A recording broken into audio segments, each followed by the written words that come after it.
Hello, everyone. My name is Lisa. My pronouns are she, her, and I am one of the co-directors of the Notebooks Collective.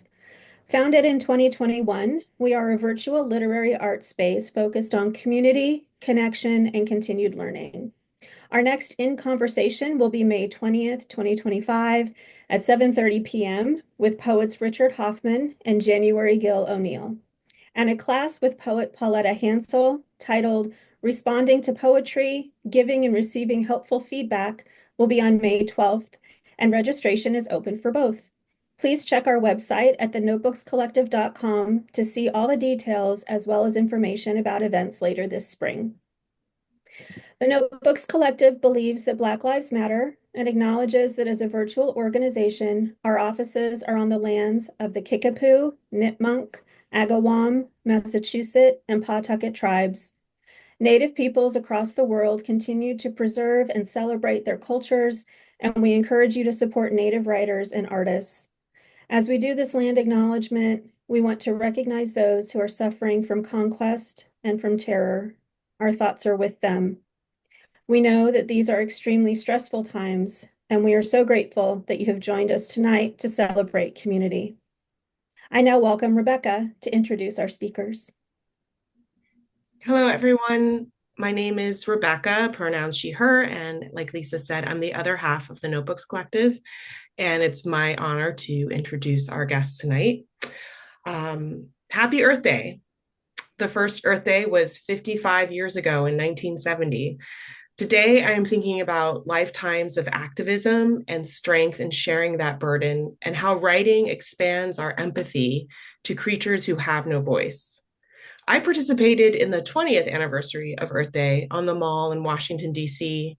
And at that time, I didn't know that this particular day, this call to action, had galvanized legislation and created agencies to regulate and protect us. Through this day of action, countless lives have been saved, species recovered, and water protected. And now I fear we are hurtling back to where we were more than 55 years ago. I bring this up because since it is Earth Day, and these writers we are hosting tonight have clear ties to the environment and social action, to the health impacts of environmental destruction. As Anne-Marie says in her introduction to When Water Moves, how can I use my art, my words, my one small gift, which brings me joy, to make a difference make a difference in those causes I consider most critical to supporting eco-vigor. Anne-Marie has dedicated herself to protecting the waterways in Michigan, using art as her conduit. Fleda, another water lover, considers what it means to write eco-poetry, which is different from nature poetry, in her blog, Wobbly Bicycle. Now that we know what we know about the interdependence of all things, now that we know the earth itself is struggling and the planet will eventually die, we write differently. That pressure, that concern seeps into everything we write. But what I'm thinking is that everything about living in the contemporary world, knowing what we know, forms our poetry. In a sense, it's all eco-poetry. We are our environment, so of course it is within our work. Whether they touch on these aspects of their writing tonight or not, I wanted to highlight the work that these two women do to bring attention to our living world and all that it contains as my own mini Earth Day celebration. Thank you. And now I will read their bios. Fleda Brown's Doctor of the World, forthcoming this March, or maybe it's out already, won the Finishing Line Press Chapbook Contest for 2024. Her 11th full-length collection, The End of the Clockwork Universe, will be out from Carnegie Mellon University Press this fall. Previously, Flying Through a Hole in the Storm 2021 won the Hollis Summers Prize from Ohio University Press and was an Indie finalist. Earlier poems can be found in The Woods Are on Fire, new and selected poems chosen by Ted Kuzer for the University of Nebraska Poetry Series in 2017. Her work has appeared 3 times in the Best American Poetry and has won a Pushcart Prize, the Felix Pollock Prize, the Philip Levine Prize, and the Great Lakes College's New Writers Award, and has twice been a finalist for the National Poetry Series. Her poems have been used as texts for several prize-winning musical compositions performed at Eastman School of Music, Yale University, and by the Pittsburgh New Music Ensemble. She has won the New Letters and the Ohio State University, the Journal Awards for Creative Nonfiction. Her third collection of memoir essays, Mortality with Friends, was published by Wayne State University Press 2021, was an MIPA winner and Midwest Book Award winner in memoir. She is professor emerita at the University of Delaware, where she taught for 27 years and directed the Poets in the Schools program. She was poet laureate of Delaware from 2001 to 2007. She now lives with her husband, Jerry Beasley, in Traverse City, Michigan, where she writes a monthly poetry column for the Record Eagle newspaper. She is retired from the faculty of the Rainier Writing Workshop, a low residency MFA program in Tacoma, Washington. Anne-Marie Oomen received the Michigan Author Award for Lifetime Achievement 2023-2024.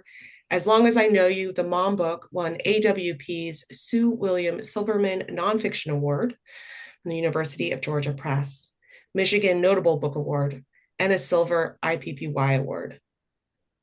The Longfields Cornerstone Press is her most recent essay collection.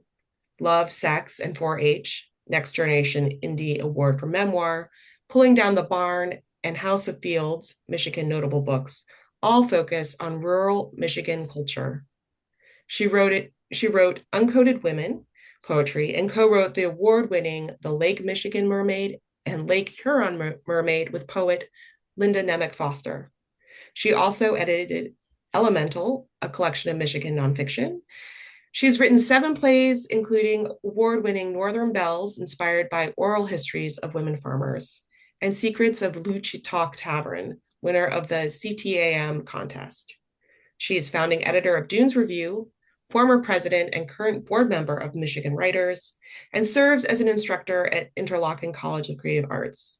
She appears at conferences throughout the country. She and her husband, David Early, have built their handmade home on wild acreage formerly stewarded by the tribes of the Three Fires Confederacy near Empire, Michigan, and beloved Lake Michigan. And so now I hand over the room to these wonderful writers. Thank you, Becca and Lisa. What a pleasure to see your faces again. And thank you for that wonderful commentary on Earth Day. I don't know, I think we'll touch on that. It wasn't part of our focus when we started, but I really appreciate what you're saying about that. And I just feel very grateful that you brought it up. And I'm also grateful to all of the people who are here tonight. So many familiar names and faces, and it really means a lot to me that you are here. So thanks so much. I am going to kind of lead this off. Fleda Brown, my dear friend, beloved poet pal, and I met many years ago, I think maybe 20 years ago now, at a little restaurant in Traverse City called Poppycock's. Fleda had just moved in. She called and said, "Can you have coffee?" And it was like we walked in and sat down and said, "We're going to be friends. This is going to be fine." And it has continued ever since. It's really amazing to move into a place where you don't know anybody at all and then suddenly encounter Anne Marie, who is just the most generous, thoughtful, and you invited us over, and that was the beginning of everything. Yeah, well, and you have given equally in all that. So thank you. And thanks to all the friends who are here tonight. The way this is going to work is we thought I would kind of lead off with the questions, but we'd both riff on those questions. And so that's kind of how this is going to go. And I'm going to orient this toward Fleda because so many of you know me already, and not everybody knows Fleda, and you should. So that was my rationale for this. So I'm going to start with the first question. Uh, Fleda and I came from very different backgrounds and very different cultures. I'm from a rural farm family, and she's from a very different, her father was an economics professor, so you get that picture right away. And yet, in both our lives, there were trajectories in life difficulties, hardships of a particular kind. And I always wonder what it is that motivates people toward writing. And if that those forces contribute to that impulse toward self-expression. And I guess what I'm searching for here is a commonality that drives us toward language.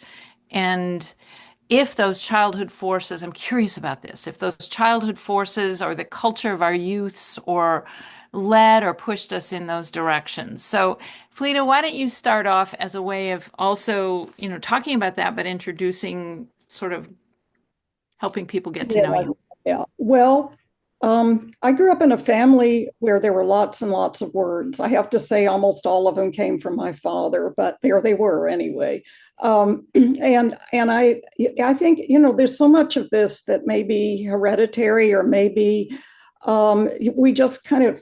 I always had a really strong inclination toward words, and I was always using the biggest word I could possibly find. Even when I was a kid, even if it wasn't quite the right word, I'd use it because it was a new word and it was big, and I wanted to see if I could use it.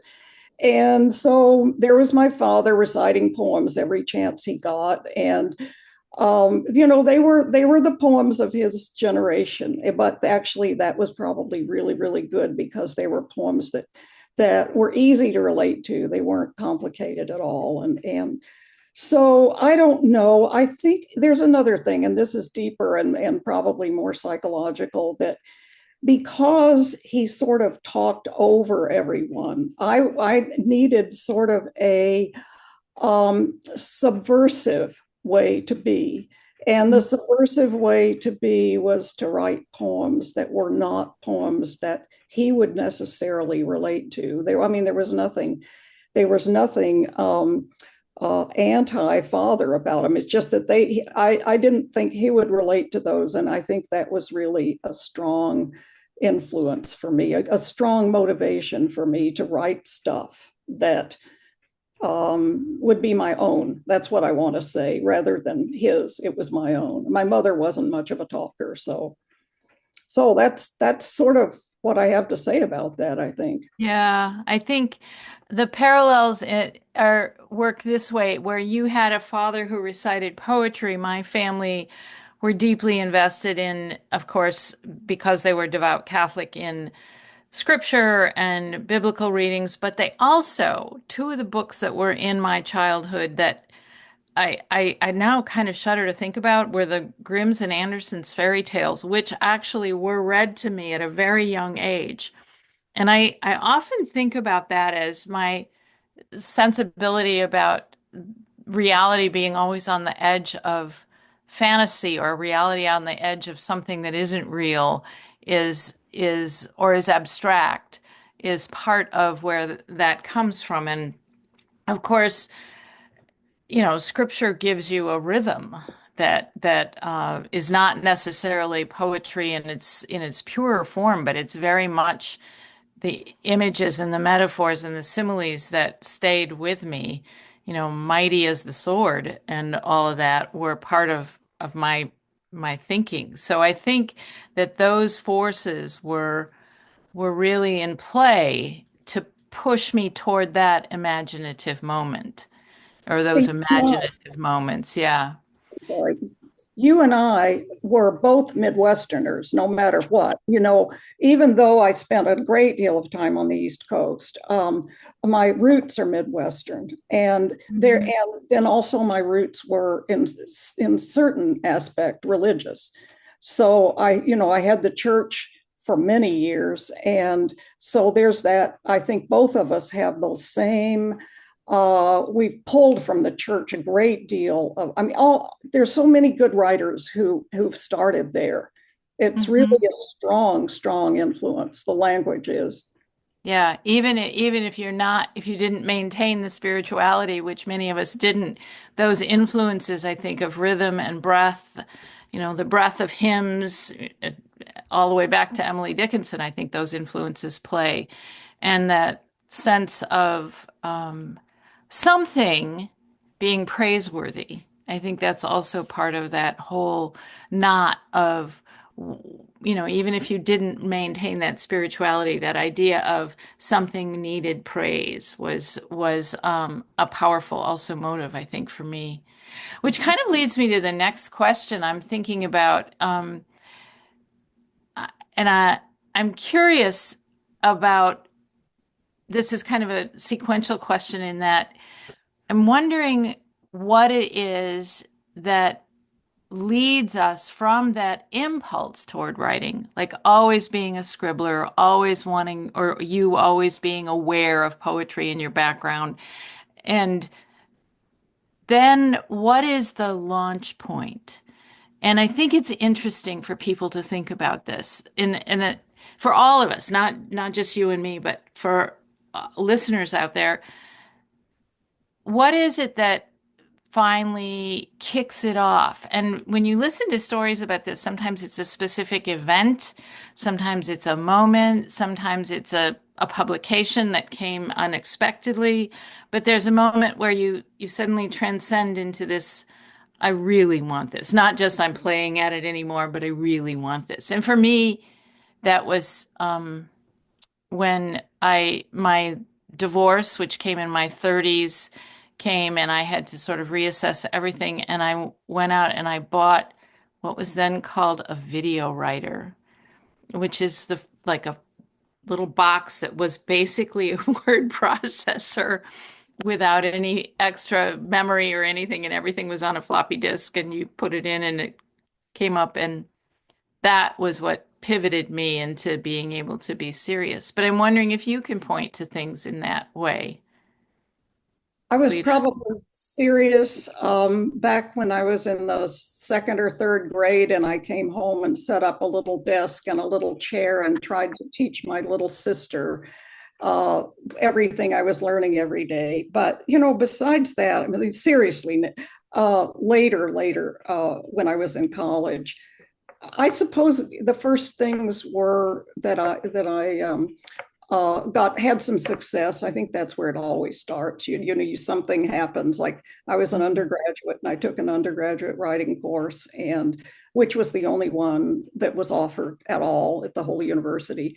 And I won a prize on honors day for my poems, and so that was an influence. And then of course the first legitimate publications that I had uh, came probably about the same time and a little bit later. But then it took a long time from that point. I mean, they were good, but one of them was a Kenyon Review, and I thought, oh boy. But it took a long time after that Yeah. before I thought, it's kind of like you go bowling and you do a wonderful score, and then you can't ever you try again, try to catch up with it, and it takes you years before you can. It's kind of, I guess, like that. But uh, honestly, I think everything has happened to me slowly, not quickly. I think it took me a long time, step by step, to realize that what I was doing was really, really mattered to me, that it mattered to me more than being an academic. And of course, I thought I was going to be an academic because I had this PhD and I thought that's what I was supposed to do. But it didn't take me long before I found I was very lucky that the University of Delaware allowed me to move in whatever direction I wanted. And so I sort of quietly, gently jettisoned that part of my career. I had a few publications on other things, but not much. And then my first book was accepted, my first book of poems. And at that moment, talking about special moments, at that very moment, I said, okay, that's it. No more academics. I'm doing poems. And because I figured I could, I figured, okay, they're going to give me tenure for something, and this is what I'm going to get tenure for. So that's kind of the way it happened for me. Yeah. I think this is interesting in that we're both kind of late bloomers in Yeah, terms of publication. And I kind of hope that's reassuring to people listening because I mean you were in your 40s if I remember right right. when your first book was published. Yeah, Yes. and I wasn't my first book was published when I was 53. I mean, I had a like you, I had a publications list and I was sort of working at it, but and that first book isn't, you're right, it is an affirmation. That's when I think your greatest hope then is, can I do this again? You know? I was just going to say that. Honestly, the first book is a wonderful surprise, and you think it's a miracle. And it is kind of a miracle. But the Mhm. second one, you cannot believe anybody would take another book from you ever, ever. And that was just, I just thought that was where the agony was. It wasn't in the first book, which was, a happy surprise, but it was in the second book that I just thought, oh my gosh, never, nobody's, I'm not, this is it. I'm a one book wonder, and that's fine. Yeah. But Yeah. I kind of felt that, well, it just took, I don't know. It was, yeah, exactly that. It was that surprise that like somebody else, they're going to do it again. They're really going to do it again. And maybe not everybody feels that way, but I felt that same gratitude. Yeah. I'm going to switch topics a little bit here, unless people have questions. But I wanted to share with people that I know some things I know about you, and share some of the ways in which the discipline works for us. You have been, if I understand correctly, a lifelong meditator.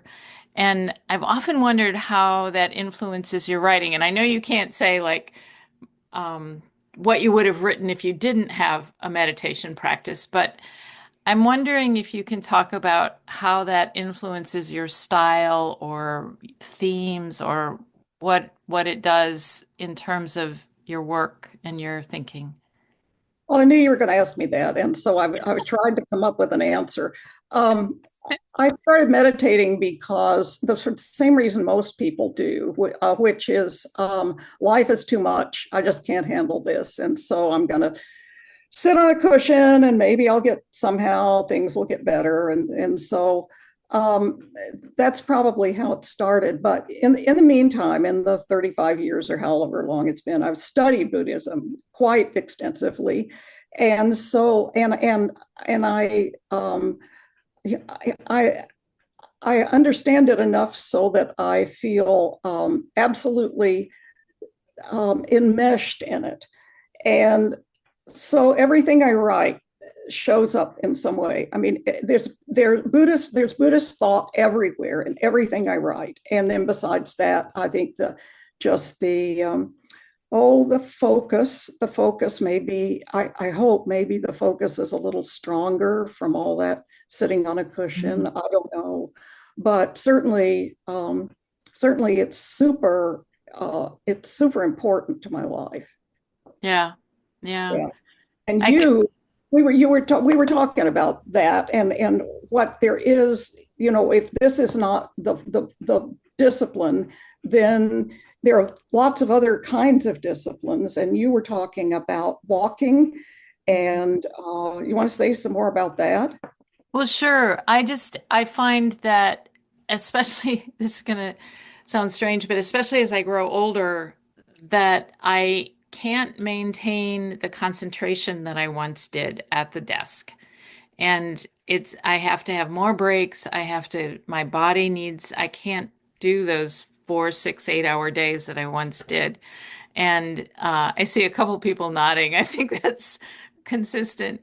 So over the years, I've come to be a walker. I get up and leave the desk and go outside as often as I can. And it's a 10-minute, 15-minute walk for the break, or it's a head-on 3-mile walk for the sense of contemplation that is a problem-solving contemplation. It's not necessarily like you say, where there's a thought, there's a uh, philosophy behind it. Although I think there are philosophies, people who have talked about the philosophy of walking. But for me, it's a way for the unconscious to work out issues that I am having a struggle with. And that has been a way, that contemplative approach to it has inundated, not necessarily the work, but it's been a way for me to solve the problems of the work. it's amazing to me that I walk away not knowing, like, how is this essay ever going to come together and come back and sit down, and then something is there that wasn't there before. And I'm That's sure the frontal cortex is working or something, but yeah. I think that's really interesting because, and maybe it's because you've written predominantly prose, although you've written Mhm. certainly lots of poems.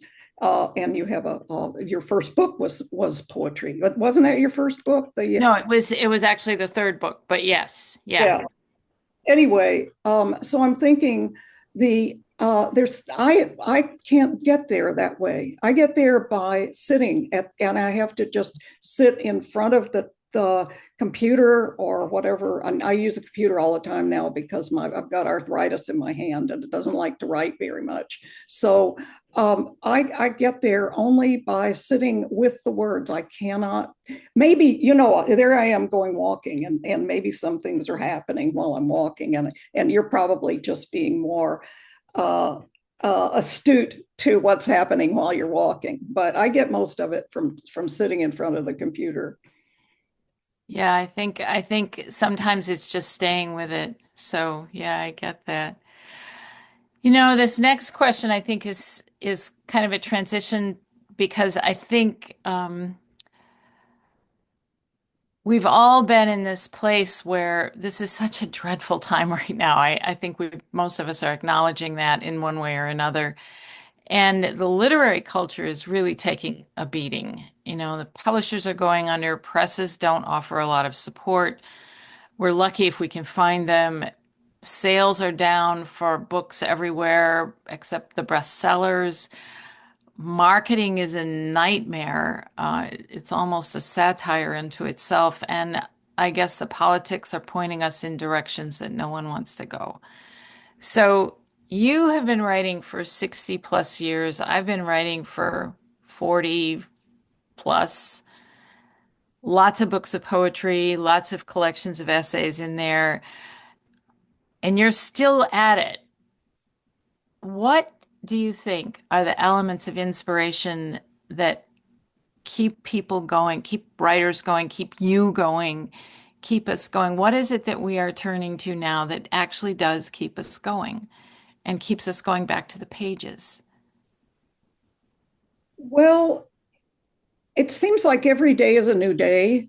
And so every day I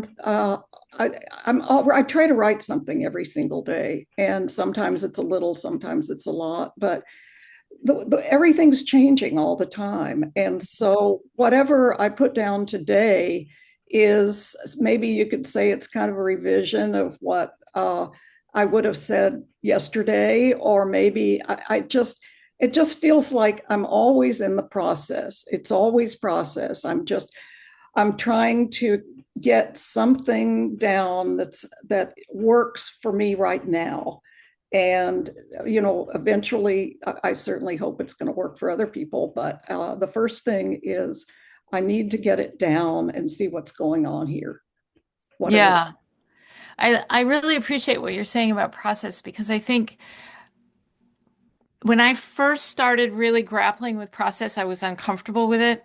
I kind of wanted it to be over, you know, and and and uh and now I recognize it as this is the literary discipline, is that being in process and being part of that ongoing cycle of going back into the sentence or back into the paragraph or back into the line or back into the sound and reassessing it each go around. I think more than anything, it's not about inspiration, it's about tenacity. I agree. And I yeah. agree. It's really nice when the inspiration pops up. Yeah. Yeah. Yeah. I think that's true. And for people out there who are also writing, that sense of going back to the process rather than the product. I think after a while that becomes the affirming thing. Yes, it's wonderful when you feel like you've got something that you finally can call finished, if you even use that word anymore. But I think more than anything, it's about being in that cycle of creativity like that. Yeah. Yeah. Nothing makes me happier than to get up in the morning and know that I already have something started. See, that's the trouble with poetry. A lot of times, you're getting up and you're facing a blank page. If you're a fiction writer or an essayist, you get up and you know where you are. You were on the second page or the third page or whatever. And I think the transition is I mean, it's a little bit easier to do, but usually if you're writing, at least for me, if I'm writing a poem, but by the time I leave it, I have some kind of draft. And Mhm.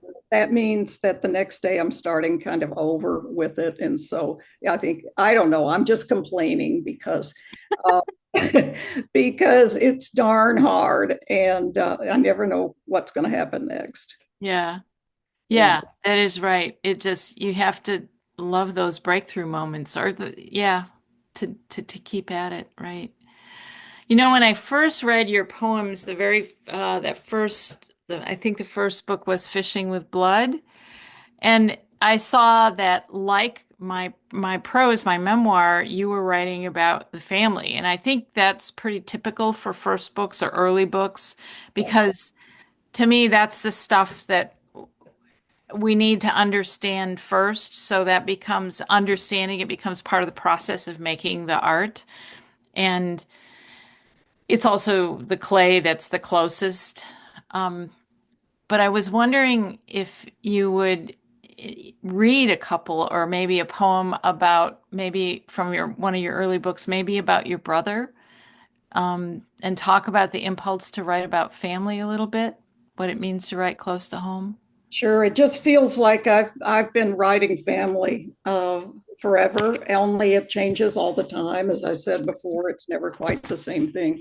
But so I went to my first book when you said that, and I was looking for. I have several poems about my father. My brother was mentally retarded, whatever word you use these days, and he had grand mal seizures all his life, and he finally died of that. And I was the oldest child, and so I was not responsible for him, but I felt, you know how it is when you're the oldest child, you kind of have this feeling of being almost responsible.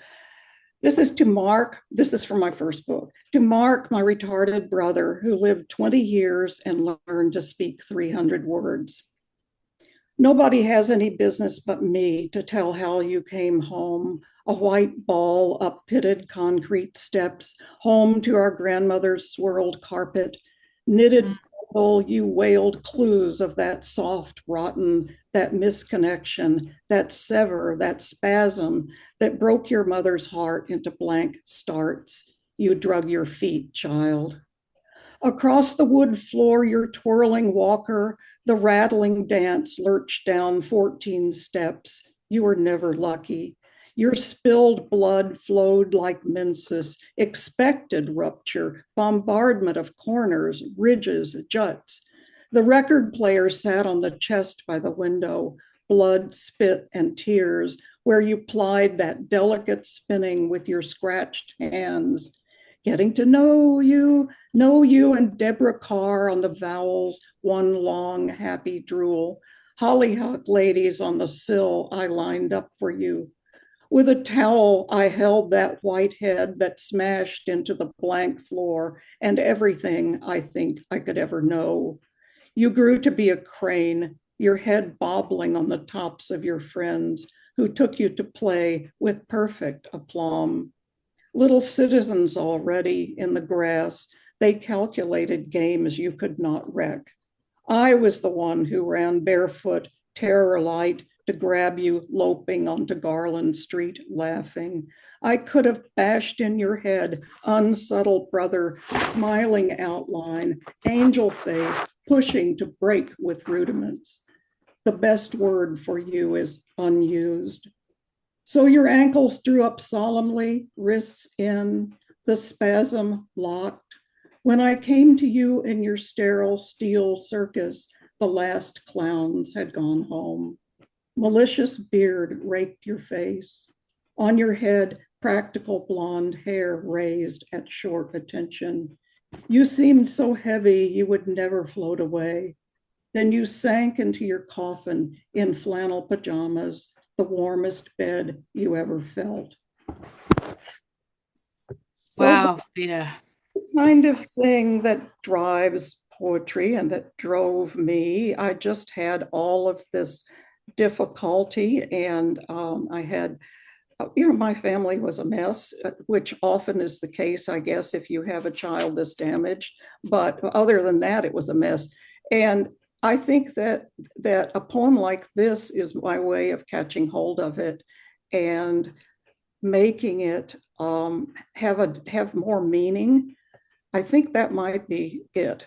That it has more meaning once I shape it and get it into the poem. Wow. Yeah. It, and I think there's a quality of authenticity in that. And I know that's all of your poems have that, but this is also about the brutality of that loss of that human being, the lost potential, the loss, and also the honesty about the responsibility and the burden of that and the suffering of that. I think that's something we don't often meet so head on. But that's one of the things I think memoir offers us too, you And I know, was a way into that. Yeah.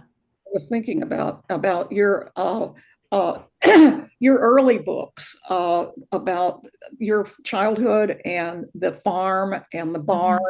Mhm. I hope you have a passage that you can read that there. And the reason I'm particularly wanting to put those kind of side by side is that they don't belong side by side in that kind of and the themes aren't the same. But on the other hand, the intensity of childhood is there in all of it. And so I'm hearing the intensity in your childhood also. Thank you for that. That's I like that idea of the mutual intensity because the passage that I chose is utterly contrasting with what you're talking about. And it goes back to what we were talking about earlier is the influence of scripture. And I this is um, from a chapter called Liturgy, in which the end of it is my father is going to have to shoot a small herd of cattle because they've become so ill and he has to put them down. But this is before he leaves for the barns to do that. And I was setting up the way the family operated in the context of prayer, which, of course, as a child who was raised Catholic was pretty critical, and this includes a passage where you'll meet all of the family. I too am the oldest, and in this one, you'll hear the rhythms that we were talking about earlier. When I talk with people about the language of my childhood, I often think of prayer. The first prayers I learned were the Catholic blessing and grace, bless us, O Lord, and these thy gifts. In my memory, this is a prayer accompanied by chaos. Patty bangs her spoon on the chrome tray of the high chair. Tom kicks the pedestal of the table over and over. Mary Jo hums, looking anxiously from one to another of her siblings. Rick pats the dog. The dog grunts. My mother and father have been arguing, not always good-naturedly. More than half the time, there are hired hands or neighbor kids at the table and strange animals under it. Once everyone is seated, my mother begins by blessing herself, her long hand waving in the air like a wing, forehead, father, chest, son, one shoulder holy, the second shoulder ghost. Folding her hands, she passes the words to my dad as though she is only the preliminary act, and he begins, bless us, O Lord, and we all chime in, Tom racing forward, trying to beat Rick to the amen, me making faces at them as I try to say it perfectly, and these thy gifts, Mary Jo lagging behind, saying the words by rote and with only half her attention, Patty muttering soft baby sounds, trying to be part of this gesture too, which we are about to receive, rolling on like a row of hills in our mouths. I always thought the most important words were the first one, the ones in my father's voice, bless us, O Lord. The O Lord, the way my father said it in what I now know was humility, perhaps with a bone tiredness so deep it was like the plow's teeth. That phrase from my father's mouth, and then my mother's voice joined with his, from thy bounty, is a sound like two notes finding each other in the midst of all that dissonance. The words stopped meaning anything and evolved into a half song caught in my mind, something like the way we plant tiny spring seeds over and over, down and in and fold over the dirt and pat softly, pat and down and over, on and on. So, That's beautiful, beautiful. thank you. Thank you so much.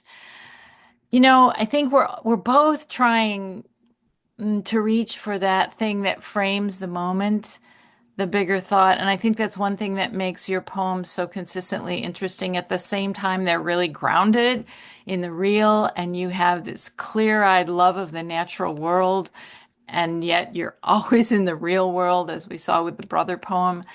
I was thinking about one poem particularly, which is horrible and surreal and wonderful at the same time. The cow falling poem, which is kind of related to this cattle story in a bizarre way. In a bizarre way, yeah. Yeah, really, it is bizarre. So, I'm wondering if you might read that poem and then talk about what it means to reach for those larger thoughts, to frame those, to how we try to frame something bigger than what is the obvious thing. Well, I have to, I may disillusion you a little, but Okay. I had read the preface to this poem. I was taking a van full of graduate students from my poetry workshop down to the Library of Congress to hear a reading. And they're all a bunch of smart alecks. And so I had just read them this that I found. There's a story of a crew of a Japanese fishing trawler picked up at sea who claimed their boat had been sunk by a cow falling out of the sky. It turns out they weren't drunk. Russian soldiers had stolen a cow out of a field and, for a prank, had loaded it onto their transport plane to take back to Russia. But the terrified cow dashed madly back and forth, banging into the walls of the hold until they decided for their own safety they had better push him out over the sea. So everybody thought that was really funny. And so I said, okay, let's have a poem from everybody about that. And so this is the poem that I wrote. There's another part to this assignment. Use as many cliches as you can with the word cow in them. As many, yeah. Okay. The cow that jumped over the moon drifts now like a table down, not drifting really, but ripping along as if she had been shot from one of Monty Python's catapults. Hysterical bulk, utter waving in so much brooding space, she appears to drift toward a rippling plain below. As the sun strikes her, she lights up, a golden calf now, an astrological sign, an advertisement, Elsie the cow, if the fisherman would look up. But they are preparing the trawler like a manger for the event, coiling ropes, pulling in nets. They are passing over the surface, oblivious as the clipper in Bruegel's painting, while the heavens are opening, while the cow lists temporarily to the side, feels the sag of her body, watches the only sky available in the last interesting minutes, though it is all the same, clouds or plains of water rolling across her vast mind.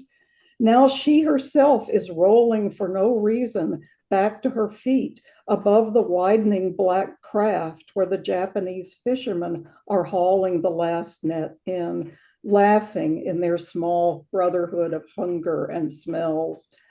The cow falls heavy and heavy, monotonous and unromantic, part of all things falling in nature. At the last second, they see her as she sees them, each uselessly drawing back in mute recognition before the shattering, the counter idea, which is definitely wrong in one sense and regrettable, which could be, though, exactly what the gods intended, another unusual birth and death of a few moments' duration, to be believed or not, an ancient Chinese koan to drive the thinking mind out of itself to rest on the fluctuating sea. So Wow. Yeah. here's my. And just amazed by that. I mean, you've got Bruegel in there, you've got a reference to the scriptural birth of Jesus. You know, I mean, wow. How do Well, you reach for beyond? a lot Yeah. of stuff, I was trying. I was wrong when I said it needed to, the poem was to have a lot of cliches. It was just to have a lot of places that the word cow appeared in various other forms to fit. Mm, I wish I had some of the students' poems because they were very good too. So yeah. That's an amazing though that reach though, because you're making it, it's that need to take the, in this case, something that's kind of horrific and also surreal, and move it into a place where it starts to have gravity. And almost the end of that is almost solemnity. And the ancient Chinese koan mhm, that's just yeah, I think it does have gravity at the end. yeah. And it's, but do you know, I mean, a lot of your poems do that, Fleda. Do you have a sense of how do you move into that? Darned if I know. Okay, I just keep fair enough. just follow my nose. I don't know. Yeah, I really literally just follow my nose. I think the thing that is most helpful to me is to just look at the line before and see what I can pick up from that line to move on to the next and the next. Not to think of it is. I think for me, it's just, I don't know how you feel about this, but it feels just almost deadly to try to get hold of a whole idea and say this poem is going to be about, or this poem is about a big thing. But eventually it might turn out to be, but it just has to, I just have to follow the threads and see where it goes. Actually, I think that is really useful advice, because it is if you know where it's going to end, there's no discovery and there's no freshness then. Mhm. You kind of have to just take the next thing and trust it, which I think you do, probably with greater practice than many people do. I think many people are so uncertain and insecure, and I know I am when I often start that I want to know the ending. And sometimes that makes me overwrite because I'm trying to reach for something that isn't authentic yet. So I think that's really useful Well, advice. it's all of us, Emery. It's true of all of us. We just flounder around, and we just keep floundering, and eventually our floundering gets begins to take on a momentum and maturity. Just eventually, you do it enough, and that happens. I want to hear you read something from the mom book that gives Oh, the same kind of uh, what do I want to say? Expansiveness. Did I jump to? Were no, you? no, no, you didn't. I'm just, no, I'm thinking, and I've got to turn a light on here. Um, sure. The mom book is As Long as I Know You. I'm just going to hold it up here real quick. I'm sorry, I should have given it its whole title. No, that's okay. We call it the mom book. I mean, I know. and I find it's difficult to choose just one to do that, but I think I found one. And my mother and I, the backstory on this, for those of you who haven't read it, we had a difficult relationship. And the story is of her entering dementia after my father died and her slow decline. And then as that happens, she sort of forgets all the awful things that I did, and we gradually become friends. But it's not an easy process. And so this is a, a chat from a chapter called McDonald's at the Manor, and she stayed for a long time in a home called the Manor, Cherry Blossom Manor of all things. They're in the middle of rural Michigan. And we would have conversations where I'd try to help her remember things from the past. And what happens is that I'm also remembering these things. So this is just a short scene. She had made me a quilt, deep green leaf pattern, dark magenta, black borders. How long did it take? I ask. I don't know, but I was glad to be rid of it, she says. A year of her time, I remember. That's how long. The drunkard's path, all those quarter turns in the stitching. Childhood scenes rise. Last week I woke from a dream memory, a time before the troubles between us, of her teaching me to hem a dress, that hem stitch that takes forever to master, the bringing together of two edges, one marked with pins, one not, and somehow I must keep it straight. In dream terror, I found I couldn't do it. I could not draw the needle through the fabric to stitch a straight hem for the dress. I woke trembling in the decades-old echo of her scolding. But still, the truth is, she taught me to hem, to stitch, to survive. I'm remembering the wrong things, the scold, but not the drive. I take a hard breath.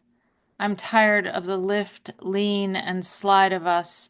I did not intend to stumble into this, my denial of her time and skill, hemming satin that she could not afford, up all night with a yellow dotted Swiss dress for me, a year to piece a king-sized quilt. She had done things for me that brought her no joy, that she doesn't even remember now. As we sit in the poor light of that community room, some shift begins in its step-by-step, quarter-turn route, the drunkard's path. She looks at the table, yellow mustard smeared, and commands sharply, "Need to clean up this mess." Another quarter turn, this one to the dark colors. Forgiveness flies up, a terrified bird. So that's That's a moment of trying to get somewhere with it and trying for that reach and realizing we're in the process, the very difficult process of forgiveness. So, And it moves so smoothly from one segment to the next segment. You just always, the shift is so clear that oh, when you get there, you know where you've come from and you know where you are now, and you can see how you've gotten there. Beautiful. thank you, Fleda. Thanks so much. You know, we've both, I was thinking about this earlier, we've both written books where we used a kind of exterior thematic or not thematic, almost diagrammatic structure. And one series that I really appreciate that you have done is the women who loved Elvis. And All, I think it's, all their lives. pardon me? It's the women who loved Elvis all their lives. All their lives. That's right. That's right. The women who loved Elvis all their lives, referring, of course, to Elvis Presley. And I wonder if I know you were writing it about 25 years or so after he died, when people sort of rediscovered him. And there was like a time period of greater nostalgia about a generation after he passed in, I think it was 1977. And you capitalized on that sort of fandom or the resurgence of that fandom and the cultural significance on a generation of women who were coming into feminism but hadn't quite let go of the hero worship. And I know there's a whole lot you could talk about with that, but I wondered if you could um, read a poem from that and say something about that process of finding those kinds of structures. Yeah, this is one of the rare books that I started out. I wrote one or two poems that were. Wrote one poem that was in the previous book, and I started thinking more and more about Elvis, and so I had actually launched into a whole project of writing a book about Elvis. In fact, I got a university research grant, bless their hearts, to let me go to Memphis and go to all the places that Elvis had been and talk to everybody I could. And so I had a ball writing this book. It was just an absolute delight, not because it was particularly, I mean, my vision of Elvis was not particularly a pleasant one. In fact, I wanted to do I don't have the cover right here, but I wanted to put Elvis on the cover, and the press wouldn't let me. It was the Elvis Presley estate, whatever you call it, and they wouldn't let me because the book didn't make them happy. It wasn't enough nice stuff about Elvis. And if it had been really, really nice about Elvis, then I could have. But instead, I found another image that worked too. Anyway, I'm going to read you just one poem. I don't know if you remember this image. Some of you are probably old enough to have seen it. When Elvis Presley went to meet Richard Nixon, and there's a picture of Richard Nixon shaking hands with Elvis, and he's in his, suit with the spangles and the big collar and all of that. And there's Richard Nixon, the most probably repressed human. And so it was just iconic. So, okay, shaking hands with Elvis. Oh, you should also know that Elvis liked to collect things. He collected badges of all sorts of law officials, and so he had those, and that's sort of part of this. Shaking hands with Nixon. Otherwise, Elvis would be crashing into the walls of the Oval Office, confused bird in silver-plated, amber-tinted designer sunglasses and purple cape, high-collar shirt open halfway to the waist. He's trying to get things under control. Joplin and Hendrix have just died of drugs. Uncle Johnny's died of drink. Cousin Bobby's swallowed rat poison. Elvis has brought Nixon gifts, a fistful of deputy badges from his personal collection, and a picture of Priscilla and Lisa Marie, even though Priscilla's just walked out on him. He's come to ask Nixon for a Federal Bureau of Narcotics badge. He has done an in-depth study of drug abuse, particularly among Beatles fans. He's worried about the Beatles making all that money and taking it to England. He tells Nixon they may be un-American. He tells Nixon about his gun collection. He tries to get across that he knows the awful changes the country can make when you're not looking, how one moment can desert the other and leave you standing in the footlights, trying to remember if you're supposed to shoot or fly. So yeah, I think it feels like that, you get to the truth of that whole the artificiality of it, the artifice of it, yeah. of that whole time period, and those two together, him bringing those badges. I mean, the history is interesting, but then the whole idea of what Elvis stood for and what he could never stand for. And he was so concerned about the Beatles. This was worrying him a lot. He saw them as completely taking over his territory, and so that's why he was telling Nixon that he thought they might be un-American and that maybe they were suspect. Wow. It was jealousy. It was jealousy. There's some of that still going on. Yeah. Yeah. Different ways. But what I think is kind of interesting is you chose a theme and you built all of these poems around this idea. And really the book is incredibly it's kind of revolutionary and it's sort of subversive in a way. And I really appreciate the consistency of that tone, the way that operates. And then, in parallel, I wasn't writing it at the same time, of course, but or maybe I was writing some of these poems at the same time, but um, Uncoded Woman, which is the collection of poems, is also used as a kind of superstructure in that I started writing prompts based on the International Code of Signals, which is, you've probably seen them. I'm going to hold them up to they're really colorful pennants that you'll see often on sailboats, but sometimes larger yachts too. Is this visible? Does this work? I think, Yeah. Fleda, can you see Yeah. that? Oh, yeah. Yeah. Yeah. So each one of the flags stands for a letter or a number, and then those combinations stand for codes that are still used in the international code. But I started using the codes as prompts, and they're really interesting, like W, U, those two letters stand for this message. There are indications of intense depression forming. And that, of course, is a weather warning. But to me, it seemed like it was also a sort of psychological warning. Or the single letter D means keep clear of me. I am maneuvering with difficulty.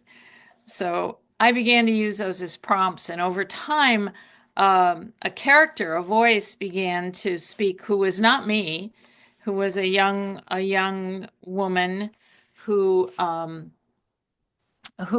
comes from somewhere in the South and runs away and comes north. And so all of the poems begin with one of the codes, and over the series, the codes become narrative, and you learn about this young woman. And this is her naming poem, and I'll just share this. It's OO, the first two letters of my last name. My radio direction finder is inoperative. And keep in mind, this is a fictional character. It's a persona. For a while, running away blooms yellow as cucumber, with that scent that cleans like rain. But in the end, all you're doing is getting lost all over. And for all those miles and road meals, it doesn't stop the wish like a hard kiss to know why the screen door slammed. Why the bruise of Mama's hands never hurt me. Why the mast of Daddy's limbs always did. Or why I am named Beatrice. It's like this.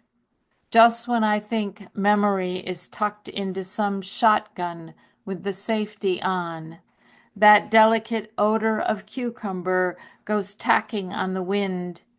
Then there's the forced kiss of remembering, a cracked ice click just before all the guns go off at once.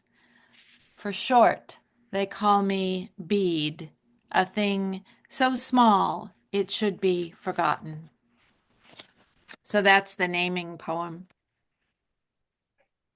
It starts it off. So that's Uncoded Woman. So we were thinking that poem has its own shape, and each of those poems has its own shape. But that you were asking me about prose poems. Yes, I was. That's another category that I think you've sort of mastered.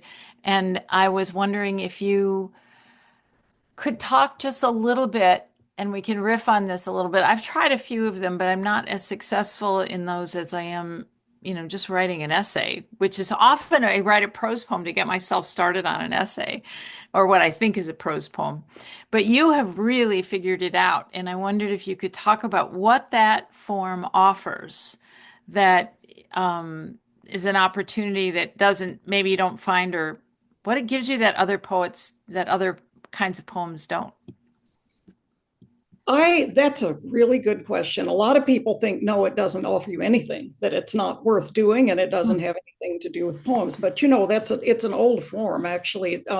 In the 19th century, Baudelaire was writing prose poems. Early 20th century, there was Well, the Brits, there was Oscar Wilde writing prose poems, in the 20th century, Gertrude Stein, and Amy Lowell, Robert Bly, and the Beat Poets wrote a lot of prose poems. So obviously somebody thought it was a thing, and even though some other people don't think it is. So yeah, I have a whole bunch of them in uh, flying through flying through a Oh, hole. it's in the new book. Yeah, in your new I book. have there are two very long sections in here that are prose poems. And I wish I could tell you why the form suddenly seemed to be, um, it worked for what I was doing better than something else. There was some sense that I wanted the continuity. There was some sense that um, what comes out of it is not exactly the same thing. A poem has its own, the shape is part of what it is, but a prose poem, you just don't get that. And I mean, you can't depend on that. And if you can't depend on it, you have to depend on a lot of other things. And so what you get is the language has to carry everything. And if it doesn't carry everything, it's flat as a board. It has to be, you have to depend on the language. And I enjoy that a lot. I enjoy writing these, and I've written an awful lot of them. And sometimes I have to admit, sometimes I write them because I can't get anything going. I just can't get anything going. And so I just sit there and put down a whole bunch of words. And the next thing I know, that it begins to shape itself into a prose poem, or not. It may just be stuff that I have to just set aside and move on, but it often is true. And I do think that it has a lot to do with the condensation of it that doesn't allow for any. Well, let me just read you one. Let me just read. Yeah. Why don't you do that? New book called Doctor of the World, and I'm sorry that has tape over it. It says reading copy, but I just love the cover, so I had to show you. It's thin as it can be. I mean, there's nothing here. It's just a little tiny chapbook. I've never done a chapbook before, but it's pretty packed. I mean, you get your money's worth. It's pretty packed. Doctor of the World. The day before they remove the cancer on my breast, I am obsessed with small things. I am like the doctor of the world. I am struck by the size of the mosquito, the one on the shower wall, for instance, drifting on its long legs, keeping space between its body and the wall, unanchored as I can never be with my bulges.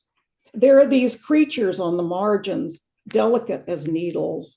I also like finding the mushrooms after this hard rain, perfect white, yellow, bright, and mottled orange. I observe that things are so unlike me, so alien. One mushroom floats from the side of a mossy stump like a spaceship. How have I lived in this world so long without being struck dumb? More and more things emerge from their hiddenness. Maybe the earth is showing its face like a last flowering before it is done, before the waters and the fires take over. The mushrooms are lifting from the earth for a bare few days, saying, "You didn't know what was here, did you?" And the mosquito, living its life on stilts, it has a heart, actually. Its blood, a clear liquid. The mushroom has no heart, per se, but increases from within itself. The interior can push up between the leaves overnight. It does not know where its borders are until it reaches the end of itself. So maybe you can see how what this does that maybe wouldn't work as well in another form is that it follows the trajectory of the thought, and the thought just keeps, going like this and this and this, but it has a unity, which is the cancer, the breast cancer, which is like the mushroom, in that you didn't know it was there, and all of a sudden it just pops up. And so I think that's what you get. I'm glad that I read this, and then I can talk about it, because what I would say is that a prose poem follows a meandering of the mind and goes somewhere finally with it, but it meanders because it doesn't confine itself to a an obvious shape. The shape is another kind of meandering, but this is what it is, and I do enjoy writing those. Wow, thank you. I think that's really important. What you said earlier, there's a kind of accumulation too that's happening, that it gathers a kind of momentum as it's unfolding. Uh, Thank you. Thank you. I really loved listening to that. Another thing that you've done a lot of is collaboration. And you've done, uh, I think, let me see, Mortality, no, Growing Old in Poetry, which Yeah, you wrote with Sid Lee, call and right. response essays, sort of. You both wrote on topics. And then there's another beautiful essay kind of thing that you wrote for Hypertext Magazine with the poet. You were in conversation with the poet Teresa Scullin. And I just, maybe as a final thing here, we could talk about collaboration, and then I think we're probably closing in on our time. And I knew that was going to happen. I knew we'd have much more to talk about than we have time for. it's true, it's true. But maybe just a little bit about your sensibility about collaboration, and then I can mention the mermaid books, and Oh, then yes, the mermaid books, and you've collaborated in a lot of different ways besides the mermaid books. I know you're well, the fact that you've written plays. I mean, what more collaboration is there yeah, than a play? that So, is, yeah. yeah. Um, so I don't know what to say about that except that there have been times actually that I've written deliberately. I wrote some of the prose poems in Flying Through a Hole in the Storm. I got in touch with my friend Sid and I said, I'm not writing anything. This is the most barren time I've ever had. What if I just write to you? And I'll just start writing stuff and it won't have any, it's not like a letter. I'm just going to use you as a focal point.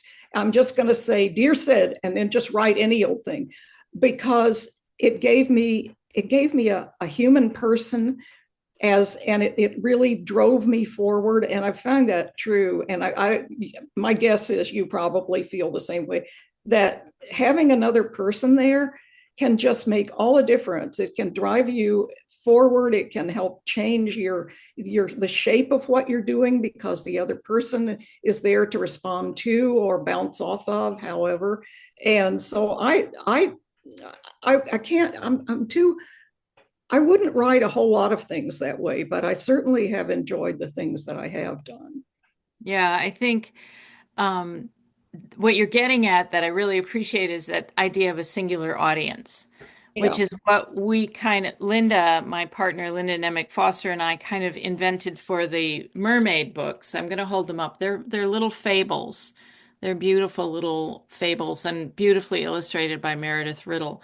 But we started out at discovering that we wanted to write about the idea of and this is where the eco work comes in. We wanted to write about water and the Great Lakes and use the mermaid as a sort of spirit of the Great Lakes. And then in each book, there is a Lake Michigan mermaid and there's a Lake Huron mermaid. They tell different stories and they're told in two voices. And what links to what you're saying, Fleda, is that in the process of writing back and forth, when you read them, you read first a poem by the mermaid and then a poem by the girl. And so they go back and forth and they're not in conversation, but they're literally responding to each other so that the plot moves forward because we are, as poets, aware of that audience, of the other person, the other character who's in play. And so it's a really interesting collaborative process to be sensitive to that, to read that previous poem and know you're going to respond to it. It turns out that the girls' poems always move the narrative forward, and the mermaids' poems are the reflection on whatever is happening to the characters. But the collaborative effect is what you're saying is knowing there's a specific audience for that language. I think that's really the essence of that reciprocity. Yeah. So I don't know about you, Fleta, but I think Lisa would probably like us, or Becca would probably like us to open to some questions now. Am I correct, Lisa? We might be. We have a quiet group tonight, so if anyone has questions, please send them to either Becca or I, and we will ask for you. Um, this, I'm not sure. Susan asked to say more about the workshop on writing difficult topics coming up. I know that I had to go off screen at one point. Did one of you mention that? Or Susan, would you mind hopping on and Oh, clarifying that, who you're I asking know what and she's asking. what you want to know? Yeah, thank you, Lisa. Um, I'm teaching a class at the Interlochen Center for the Arts, and thank you, Susan, for asking that question. I wouldn't have thought to mention it. Um, I'm teaching a class May 3rd, day-long class on writing about the hard things. And it's the first time I've taught this class, but I'm excited about it because I think it might be something that many of us are thinking and struggling with is how do we say what we need to say? And I don't know that I have a lot of clear answers, but I have some ideas about how to write about the hard things. And so that class is at Interlochen Center for the Arts, and it's sponsored by their branch of for adult teaching or for adult learners. It's the College of Creative Arts. And if you just go to the College of Creative Arts, Interlochen Center for the Arts, they will lead you to the writing component and then just look for writing about the hard things. So thank you, Susan. I hope that Rebecca, answers the question. Yeah. Rebecca dropped a link to that, a direct link to that in the Oh, chat for anyone who is interested in that. Rebecca, thank Um, you. You're a goddess. she really is. We have a very quiet group tonight. That was the only question. So do you each have maybe a poem that you want to finish with, or was there anything you were thinking about to finish out? Or I Well, am I am so surprised there aren't more people with questions here, but that's I okay. know, I I think think everyone just, is just wrapped, and that's just that we're okay. so intimidating. Um, uh, we were going to talk about how you uh, put a book together. Yeah, we That could was mention kind of the last thing we were thinking of talking about, and yeah. how you know whether it's a book or not. And which I don't know, probably a lot of you have a pile of poems and you're wondering, is it time? Should I start putting these together? Well, I'll tell you, this is probably Anne Maria probably says very similar things about that than I do. And first of all, you got to trust the fact that all these poems came out of your mind at a particular time in your life. That means that they all have a connection already. And so it's not like you're looking desperately to see how they're connected. They almost certainly are connected. But then the trick is to spread them all out. And I have an absolute, I have to spread them out on the floor. I don't know about you. Maybe you're so good at this, some of you, that you can just do it on your screen. But I have to print it out and spread them out on the floor and just move them around and see what the movement of the mind is.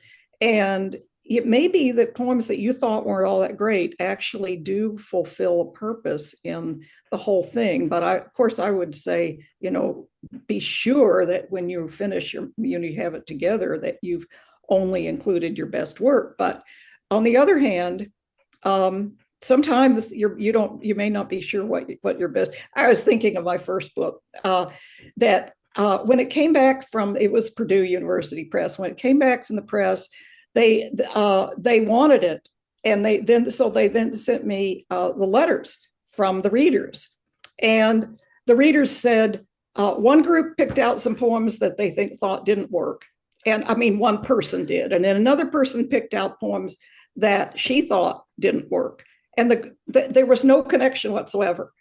There was none. So what that means to me is you have to make your own decisions about that.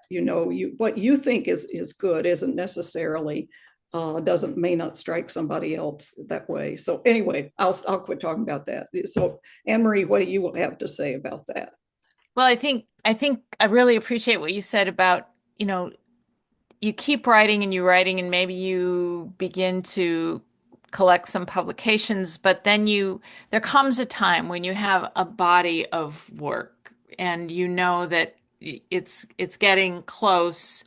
And I feel that way most of the time with essays. I feel them coming and kind of accumulating, and I'm looking as you are for something that draws them together, because a bunch of standalone essays don't necessarily make a book. It's what you said. Is there some connection? Like in Uncoded Woman, I knew they were going to be connected by this narrative. And you had the Elvis poems, it was going to be connected thematically to that whole idea of iconic worship in the face of feminism, and growing into an awareness of that. So there's that idea of bringing together things that are in conversation with each other. And I think that's just a really beautiful thing that you start to become aware of and ask yourself about. I just recently sent a collection of essays that I thought I had figured out, and they were united, this is going to sound bizarre, by the idea that all of them were either numerical or montage or segmented in some way. And I thought this will work. This will work just fine. And I sent them to a reader that I really trust. And his response was, this is probably two books. That even though you're using these structural devices in all these essays, there's one section or a set of essays that are in your personal sort of deeply interior voice, and there's a whole nother set of essays that are about eco-grief. So he identified grief and eco-grief as two components that are related but not the same. And so that means now that I have two books that are too short, and I'm going to have to figure that one out. So it's it's a process of accumulation and momentum and accumulation and momentum and carrying on like that. So I think and then of course there's the long, long process of trying to find someone who loves them enough to publish. And that's a whole different story, I think. Whole different story. Let's not end on that down No, note. let's not end there. That's I another. also go ahead, Lisa. No, finish your last thought. That's fine.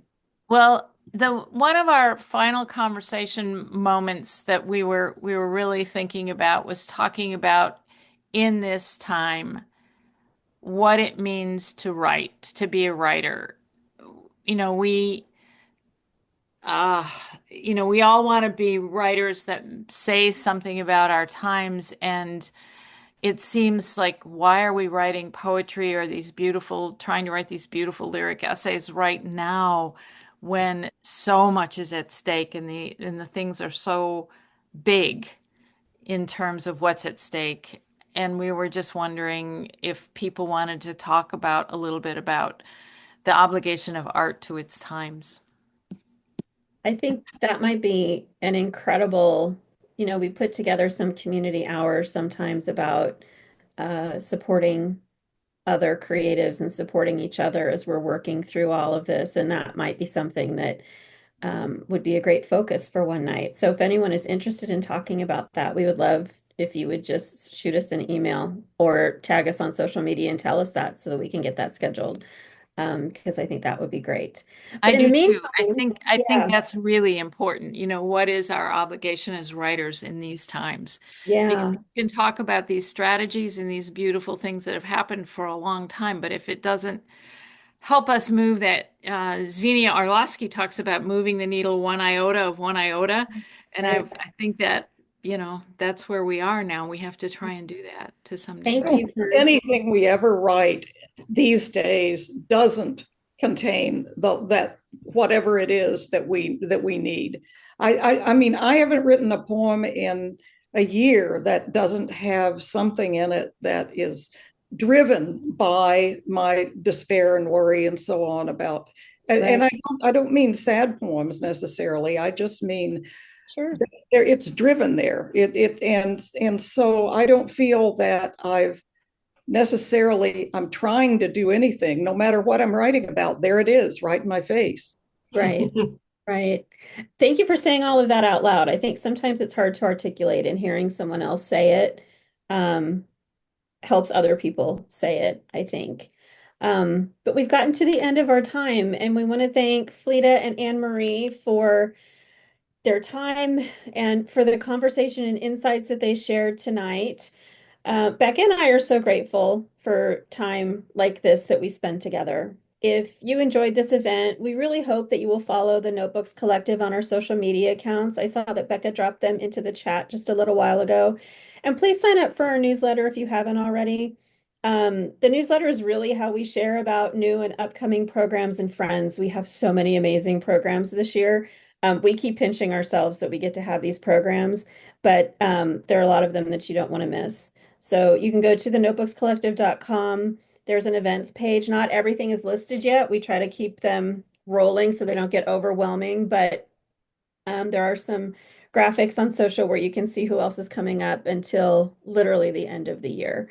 One last thing I would love, and Becca would love, is that before we all go, can we please unmute and get a round of applause for Anne Marie and Fleda? And if you want to say anything to them while you are clapping, that would be amazing too. Thank you so much. It's wonderful.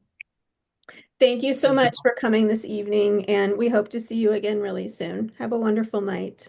Thank you. Thank Thank you you. all. Thanks for staying with us. Thank you. Bye.